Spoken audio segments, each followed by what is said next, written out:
யாராவது கேட்டால் சொல்லுங்க, உங்கள் வாழ்க்கை இந்த பூமியில் இருந்த நோக்கம் என்ன, நான் இந்த பூமியில் பிறந்த நோக்கம் என்ன, எங்கள் அப்பா அம்மா செஞ்ச பாவம் அப்படின்னு சொல்லிடாதீங்க. தேவனை நான் மகிமைப்படுத்த பூமியை என்ன பிறக்க வச்சிருக்கிறார். அவர் ஒரு காரியத்தை என்ன கொண்டு நினைச்சிருக்கிறார், அதை செய்யும்படியாக எனது பூமியிலே அனுப்பிச்சிருக்கிறார் அப்படின்னு சொல்லி நீங்கள் தைரியமாக சொல்ல வேண்டும். அப்படி சொல்றது மாத்திரமில்லை, அதோட நடக்கிறது நாம் என்ன செய்ய வேண்டும், நம்ம ஜெப வாழ்க்கையும் அப்படியே அமைய வேண்டும். இப்படி சொல்லிட்டு நம்ம ஜெபம் என்னவா இருக்கு, ஈஸியா இருக்கு. நம்ம ஜெபம் எல்லாம் அவிசுவாசமா இருக்கு, நம்ம ஜெபம் எல்லாம் புலம்பலா இருக்கு.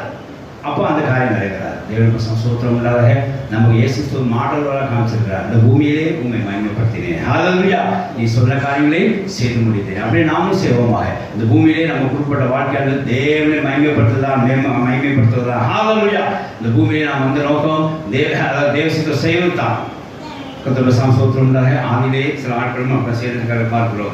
லூக்கா 17 அதிகாரம் 18 வாசிங்க.